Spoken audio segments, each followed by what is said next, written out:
Hello learners, I am Dia Singh. Welcome to all of you on my channel. It is 6 part of history. ये history का छठा भाग है. इसमें हम बात करने वाले हैं ईसाई धर्म की. तो चलिए स्टार्ट करते हैं. ईसाई धर्म के संस्थापक ईसा मसीह व प्रमुख ग्रंथ बाइबिल है. ईसाई धर्म के संस्थापक ईसा मसीह हैं. वह प्रमुख ग्रंथ बाइबिल है. ईसा मसीह का जन्म जेरूसलम के निकट बेथलेहम नामक स्थान पर हुआ था. ईसा के जन्म दिवस को क्रिसमस के रूप में मनाया जाता है. ईसा मसीह के माता का नाम मेरी और पिता का नाम जोसेफ है.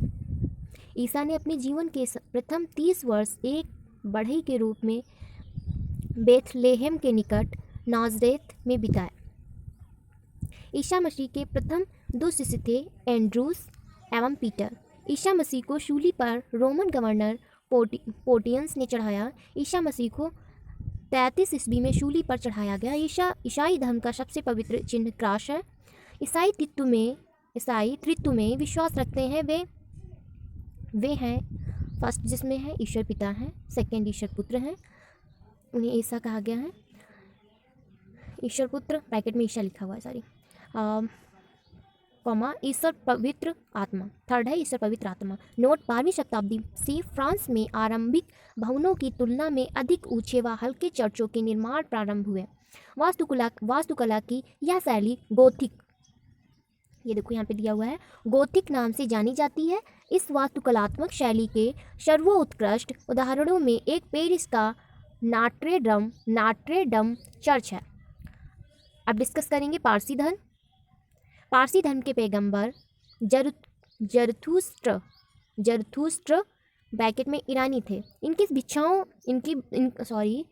शिक्षाओं का संकलन जेंदा अवेस्ता नामक ग्रंथ में है, जो पारसियों का धार्मिक ग्रंथ है. इनकी मूल शिक्षा का सूत्र है सद्विचार, सद्वचन तथा सत्कार. इसके अनुयायी एक ईश्वर आहुर को मानते हैं. इस धर्म के अनुयायियों को अग्नि पूजक भी कहा जाता है. मगध राज्य का उत्कृष्ट. मगध के सबसे प्राचीन वंश के संस्थापक वैद्रथ था. इसकी राजधानी गिरिब्रज थी. जरासंध वैद्रथ का पुत्र था. हर एक वंश के संस्थापक बिंबिसार मगध की गद्दी पर 544 ईस्वी पूर्व बौद्ध ग्रंथों के अनुसार में बैठा था. वह बौद्ध धर्म का अनुयायी था. यह प्रथम भारतीय राजा था जिसने प्रशासनिक व्यवस्था पर बल दिया. बिंबिसार ने ब्रह्मदत्त को हराकर अंगराज्य को मगध में मिला लिया. बिंबिसार ने राजगृह का निर्माण कर उसी का अपनी राजधानी बनाया. बिंबिसार ने मगध पर करीब 52 वर्षों तक शासन किया. महात्मा बुद्ध की सेवा में बिंबिसार ने राजवेद जीवक को भेजा. अवंती के राजा प्रद्योत जब पांडु रोग से ग्रसित थे, उस समय भी बिंबिसार ने जीवक को अपनी सेवा शुश्रूषा के लिए भेजा था. बिंबिसार ने वैवाहिक संबंध स्थापित कर अपने साम्राज्य का विस्तार किया. इसने कौशल नरेश प्रसन्नजीत की बहन महाकौशला से, वैशाली के चेटक की पुत्री चेलन्ना से तथा मध्यप्रदेश ब्रैकेट में आधुनिक पंजाब ब्रैकेट बंद की राजकुमारी क्षेमा से शादी की. बिंबिसार की हत्या उसके पुत्र अजातशत्रु ने कर दी और वह 493 ईसा पूर्व में मगध की गद्दी पर बैठा. अजातशत्रु का उपनाम कुड़िक था. वह प्रारंभ में जैन धर्म का अनुयायी था. अजातशत्रु ने 32 वर्षों तक मगध पर शासन किया. अजातशत्रु के सुयोग्य मंत्री का नाम वरस्कार ब्रैकेट में दिया है वरस्कार था. इसी की सहायता से अजातशत्रु ने वैशाली पर विजय प्राप्त की. 461 ईसा पूर्व में अपने पिता की हत्या पर उदयन मगध की गद्दी पर बैठा. उदयन ने पाटिल ग्राम की स्थापना की. वह जैन धर्म का अनुयायी था. हर एक वंश का अंतिम राजा उदयन का पुत्र नागदशक था. ये देखो इंपॉर्टेंट है. हर एक वंश का अंतिम राजा उदयन का पुत्र नागदशक था. नागदशक को उसके अमात्य शिशुनाग ने 412 ईसा पूर्व में अपदस्थ करके मगध पर शिशुनाग वंश की स्थापना की. शिशुनाग ने अपनी राजधानी पाटलिपुत्र से हटाकर वैशाली में स्थापित की. शिशुनाग का उत्तराधिकारी कालाशोक पुनः राजधानी को पाटलिपुत्र ले गया. शिशुनाग वंश का अंतिम राजा नंदीवर्धन था. नंद वंश का संस्थापक महापद्मनंद था। नंद वंश का अंतिम शासक घनानंद था। यह सिकंदर का समकालीन था। इसे चंद्रगुप्त मौर्य ने युद्ध में पराजित किया और मगध पर एक नए वंश मौर्य वंश की स्थापना की। अब डिस्कस करेंगे हम सिकंदर के बारे में। सिकंदर का जन्म 356 ईसा पूर्व में हुआ। सिकंदर के पिता का नाम फिलिप था। फिलिप 359 ईसा पूर्व में मकदूनिया का शासक बना। इसकी हत्या 329 ईसा पूर्व में कर दी गई। सिकंदर अरस्तु का शिष्य था। इम्पॉर्टेंट, सिकंदर अरस्तु का शिष्य था। सिकंदर ने भारत विजय का अभियान 326 ईसा पूर्व में प्रारंभ किया। सिकंदर का सेनापति सेल्यूकस निकेटर था। सिकंदर को पंजाब के शासक पोरस के साथ युद्ध करना पड़ा, जिसे हाइडे स्पीच के युद्ध या झेलम का युद्ध के नाम से जाना जाता है। सिकंदर की सेना ने ब्यास नदी के पश्चिमी तट पर पहुंचकर उसे पार करने से इनकार कर दिया। सिकंदर स्थल मार्ग द्वारा 325 ईसा पूर्व में भारत से लौटा। सिकंदर की मृत्यु 323 ईसा पूर्व में बेबीलोन में 23 वर्ष की अवस्था में हो गई। सिकंदर का जल सेनापति था निर्याकश। सिकंदर का प्रिय घोड़ा बाउकेफला था। इसी के नाम पर इसने झेलम नदी के तट पर बाउकेफला नामक नगर बसाया। अब हम डिस्कस करेंगे मौर्य समाज के बारे में। मौर्य समाज का संस्थापक चंद्रगुप्त मौर्य का जन्म 345 ईसा पूर्व में हुआ था। जस्टिन के चंद्रगुप्त मौर्य को सेंड्रोकोटस कहा गया, जिसकी पहचान विलियम जोन्स ने चंद्रगुप्त मौर्य से की है। विशाखा दत्तकृत मुद्रा राक्षस में चंद्रगुप्त मौर्य के लिए वृषल आश्रय ब्रैकेट में दिया है आश्रय निम्न कुल में उत्पन्न ब्रैकेट बंद शब्द का उपयोग किया गया है। विशाखा दत्तकृत मुद्रा राक्षस में चंद्रगुप्त मौर्य के लिए वृषल शब्द का उपयोग किया गया है। घनानंद को हराने में चाणक्य ब्रैकेट में दिया कौटिल्य या विष्णुगुप्त ने चंद्रगुप्त मौर्य की मदद की। घनानंद को हराने के लिए कौटिल्य या विष्णुगुप्त ने चंद्रगुप्त मौर्य की मदद की थी, जो बाद में चंद्रगुप्त का प्रधानमंत्री बना। इसके द्वारा लिखित पुस्तक अर्थशास्त्र है। इसके द्वारा चाणक्य के द्वारा जो पुस्तक लिखी गई है वह अर्थशास्त्र है, जिसका संबंध राजनीति से है। चंद्रगुप्त मगध की राजगद्दी पर 322 ईसा पूर्व में बैठा। चंद्रगुप्त जैन धर्म का अनुयायी था। This is important line. Chandragupta ने अपना अंतिम समय कर्नाटक के श्रवणबेलगोला नामक स्थान पर बिताया। चंद्रगुप्त ने 305 ईसा पूर्व में सेल्यूकस निकेटर को हराया। चंद्रगुप्त ने 305 ईसा पूर्व में सेल्यूकस निकेटस को हराया। सेल्यूकस निकेटर ने अपनी पुत्री कार्नेलिया की शादी चंद्रगुप्त के साथ ही कर दी। युद्ध की संधि के शर्तों के अनुसार 4 प्रांत काबुल, कंधार, हेरात एवं मकरान चंद्रगुप्त को दिए। चंद्रगुप्त ने जैनी गुरु भद्रबाहु से जैन धर्म की दीक्षा ली थी। मेगस्थनीज सेल्यूकस निकेटर का राजदूत था। जो चंद्रगुप्त के दरबार में रहता था। मेगस्थनीज द्वारा लिखी गई जो पुस्तक है इंडिका है, याद रखिएगा। मेगस्थनीज के अनुसार सम्राट का जनता के सामने आने के अवसरों पर शोभा यात्रा के रूप में जश्न मनाया जाता था। उन्हें एक सोने के पालकी में ले जाया जाता था। उसके अंगरक्षक सोने और चांदी से अलंकृत हाथियों पर सवार रहते हैं। कुछ अंगरक्षक पेड़ों को लेकर चलते हैं। इन पेड़ों पर प्रशिक्षित तोतों का झुंड रहता है, जो सम्राट के सिर के चारों तरफ चक्कर लगाता रहता है। राजा सामान्यतः हथियारबंद महिलाओं से घिरे होते हैं। उनके खाना खाने के पहले खास नौकर उस खाने को चखते हैं। वे लगातार 2 रात एक ही कमरे में नहीं सोते थे।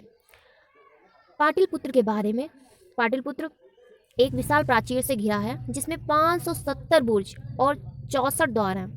2 और 3 मंजिल वाले घर लकड़ी और कच्ची ईंटों से बने हैं। राजा का महल भी काठ का बना है, जिसे पत्थर की नक्काशी से अलंकृत किया गया है। यह चारों तरफ से उद्यानों और चिड़ियों के लिए बने बसेरों से घिरा है। नेक्स्ट, चंद्रगुप्त मौर्य और सेल्यूकस के बीच हुए वर्णन एपियानस ने किया।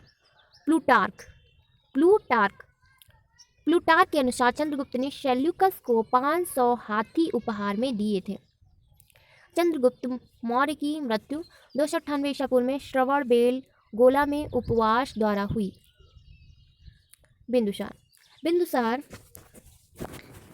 बिंदुसार चंद्रगुप्त मौर्य का उत्तराधिकारी बिंदुसार हुआ, जो 298 ईसा पूर्व में मगध की राजगद्दी पर बैठा। अमित्रघात के नाम से बिंदुसार जाना जाता है। अमित्रघात का अर्थ है शत्रु विनाशक। बिंदुसार अजीवक संप्रदाय का अनुयायी था। नोट: अशोक पहले ब्राह्मण धर्म का अनुयायी था। कल्लड़ के राज तरंगड़ी से पता चलता है कि वह शैव धर्म का उपासक था। निग्रोध के प्रवचन सुनकर उसने बौद्ध धर्म को अपना लिया। वायुपुराण में बिंदुसार का भद्रसार ब्रैकेट में दिया है या भद्रसार या वारिसार कहा गया है। स्ट्रेबो के अनुसार सीरियन नरेश एंटियोकस ने बिंदुसार के दरबार में डाइमेकस नामक राजदूत भेजा। स्ट्रेबो के अनुसार सीरियन नरेश एंटियोकस ने बिंदुसार दरबार में डाइमेकस नामक एक राजदूत भेजा था। इसे ही मेगस्थनीज का उत्तराधिकारी माना जाता है। जैन धर्म में बिंदुसार का सिंहसेन कहा गया है।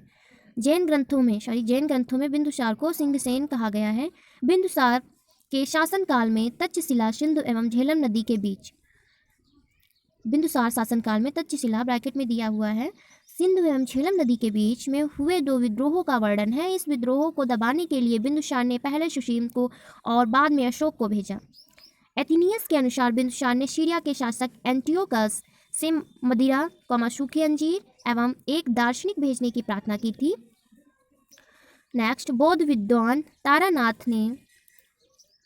तारानाथ ने बिंदुसार को 16 राज्यों का विजेता बताया है। अब देखेंगे अशोक। बिंदुसार का उत्तराधिकारी अशोक महान हुआ, जो 269 ईसा पूर्व में मगध की राजगद्दी पर बैठा। अशोक की माता का नाम शुभद्रांगी था। ब्रैकेट में दिया है दिव्यावदान के अनुसार। राजगद्दी पर बैठने के समय अशोक अवंती का राज्यपाल था। नेक्स्ट, मास्की एवं गुर्जरा अभिलेख में अशोक का नाम अशोक मिलता है। नेक्स्ट, पुराणों में अशोक को अशोक वर्धन कहा गया है।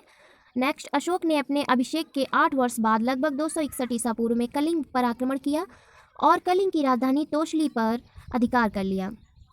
ब्रैकेट में दिया है उल्लेख 13वें शिलालेख में मिलता है इनका। नेक्स्ट, प्लिनी का कथन है कि मिस्र का राजा फिलाडेल्फस ब्रैकेट में दिया है टॉलमी सेकेंड ब्रैकेट बंद ने पाटलिपुत्र में डियानीशियन नाम का एक राजदूत भेजा था।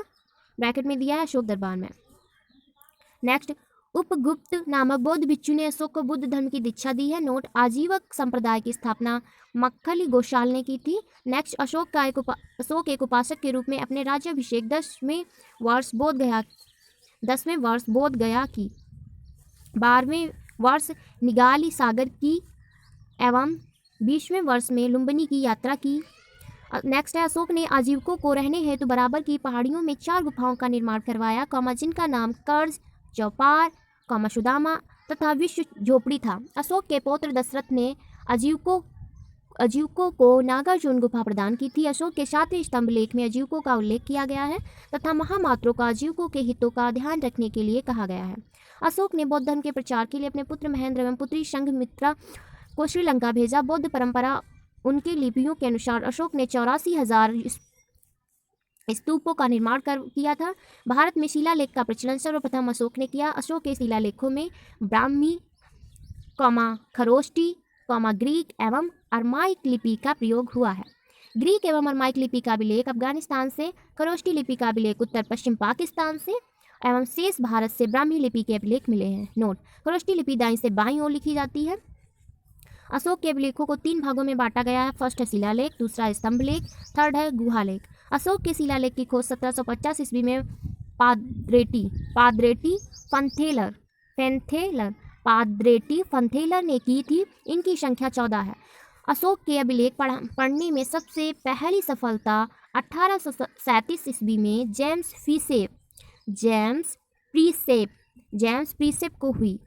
देखेंगे यहाँ पे अशोक के प्रमुख शिलालेख एवं उनमें वर्णित विषय।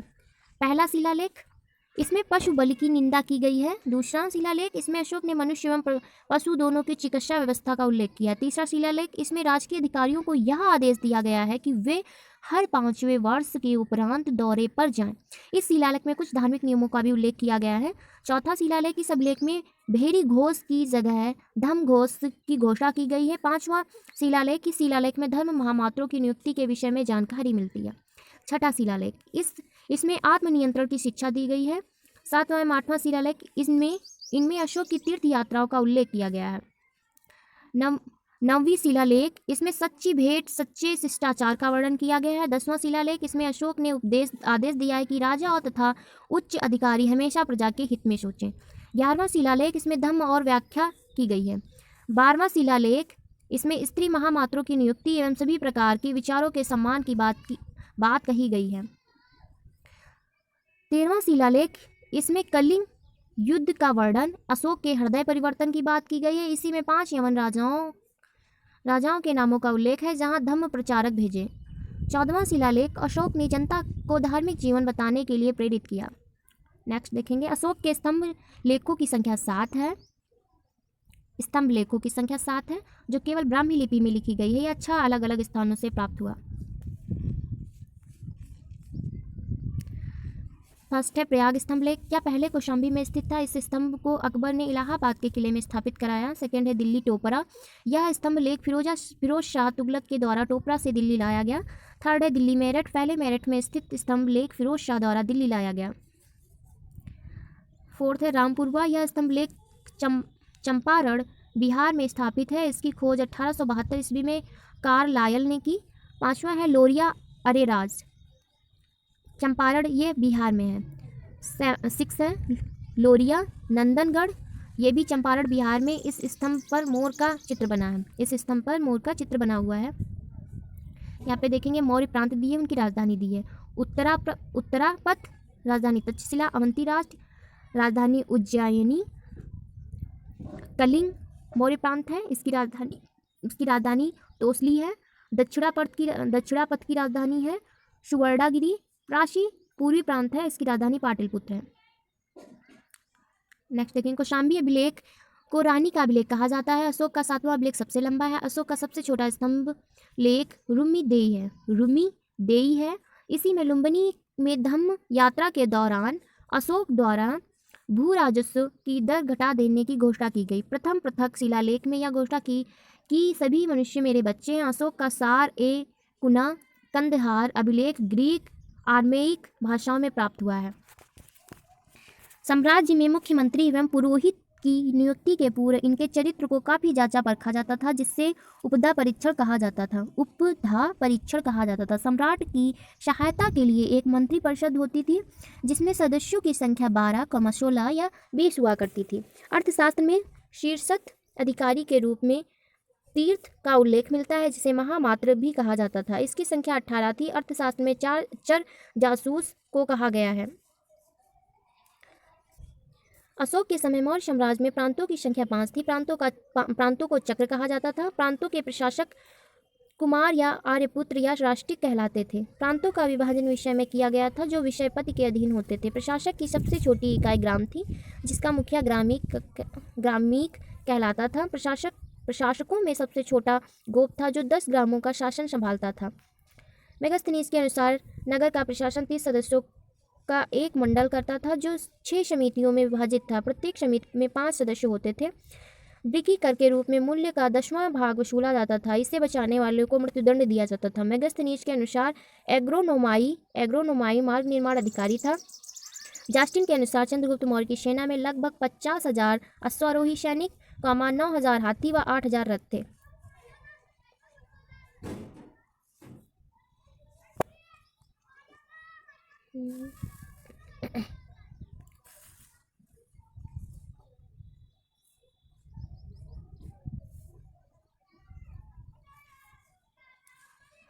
ईसाई धर्म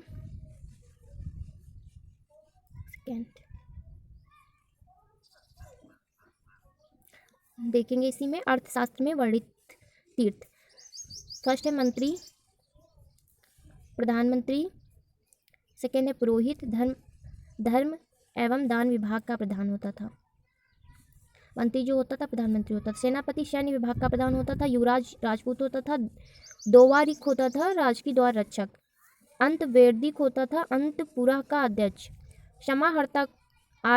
समाहर्ता आय का संग्रहकर्ता होता था। शनिदाता राजकीय कोषाध्यक्ष होता था।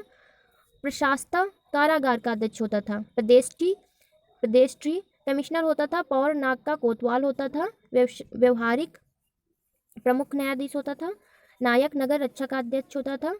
कर्मांतिक उद्योगों एवं कारखानों का अध्यक्ष होता था। मंत्रिपरिषद अध्यक्ष होता था। दंडपाल सेना का सामान एकत्र करने वाला होता था। दुर्गपाल दुर्ग रक्षक होता था। अंतपाल सीमावर्ती दुर्गों का रक्षक होता था।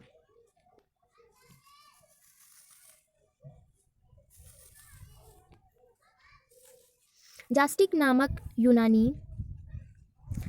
नामक यूनानी लेखक के अनुसार चंद्रगुप्त ने अपनी 6 लाख की फौज से सारे भारत को रौंद दिया। यह बात सही भी हो सकती है और नहीं भी, लेकिन यह सही है कि चंद्रगुप्त ने पश्चिम उत्तर भारत को सेल्यूकस की गुलामी से मुक्त किया। युद्ध क्षेत्र में सेना का नेतृत्व करने वाला अधिकारी नायक कहलाता था। सैन्य विभाग का सबसे बड़ा अधिकारी सेनापति होता था। प्लिनी नामक यूनानी लेखक के अनुसार चंद्रगुप्त की सेना में 6 लाख पैदल सिपाही, 30,000 घुड़सवार और 9,000 हाथी थे। मेगास्थनीज के अनुसार मौर्य सेना का रखरखाव 5 सदस्यीय 6 समितियां करती थी। मौर्य प्रशासन में गुप्तचर विभाग के महामात्य सर्प नामक आमत्य के अधीन था। अर्थशास्त्र में गुप्तचर को गुण पुरुष कहा गया है तथा एक ही स्थान पर रहकर कार्य करने वाले गुप्तचर को संस्था कहा जाता था। एक स्थान से दूसरे स्थान पर भ्रमण करके कार्य करने वाले गुप्तचर को संचार कहा जाता था। अशोक के समय जनपदीय न्यायालय के न्यायाधीश को राजुक कहा जाता था। सरकारी भूमि को शीता भूमि कहा जाता था। बिना वर्षा के अच्छी खेती होने वाली भूमि को अदेय मार्तक कहा जाता था। मेगास्थनीज ने भारतीय समाज को 7 वर्गों में विभाजित किया है। दार्शनिक फर्स्ट है दार्शनिक, सेकंड किसान, थर्ड अहीर, फोर्थ कारीगर, फिफ्थ सैनिक, सिक्स निरीक्षक, सेवंथ सभासद। स्वतंत्र वैश्यावृत्ति को अपनाने वाली महिला रूपा जीवा कहलाती थी। नंद वंश के विनाश करने में चंद्रगुप्त मौर्य ने कश्मीर के राजा प्रवर्तक से सहायता प्राप्त की। मौर्य शासन 137 वर्षों तक रहा। भगवत पुराण के अनुसार मौर्य वंश में 10 राजा हुए, जबकि वायु पुराण के अनुसार 9 राजा हुए। मौर्य वंश का अंतिम शासक बृहद्रथ था। इसकी हत्या इसके सेनापति पुष्यमित्र शुंग ने 185 ईसा पूर्व में कर दी और मगध पर शुंग वंश की नींव डाली। नोट: अशोकाराम विहार पाटलिपुत्र में था। अशोकाराम विहार पाटलिपुत्र में था। देखेंगे यहाँ पे दिया है प्रशासनिक समिति एवं उसके कार्य। प्रथम समिति है उद्योग एवं शिल्प कार्य का निरीक्षण। द्वितीय है विदेशियों का देखरेख। तृतीय है जन्म मरण का विवरण रखना। चतुर्थ है व्यापार एवं वाणिज्य की देखभाल। पंचम है निर्मित वस्तुओं के निकाय का निरीक्षण। षष्ठ है बिक्री का वसूल करना, यानी छठी। सैन्य समिति में उनके कार्य। प्रथम समिति में क्या कार्य हुए देखेंगे। प्रथम समिति जल से सेवा की व्यवस्था। द्वितीय में यातायात एवं रसद की व्यवस्था। तृतीय में पैदल सैनिकों की देखरेख की व्यवस्था। चतुर्थ में अश्वारोहियों की सेना की देखरेख। पंचम गज सेना की देखरेख। षष्ठ रथ सेना की देखरेख। कल हम बात करेंगे ब्राह्मण साम्राज्य की। Thank you so much. Happy learning.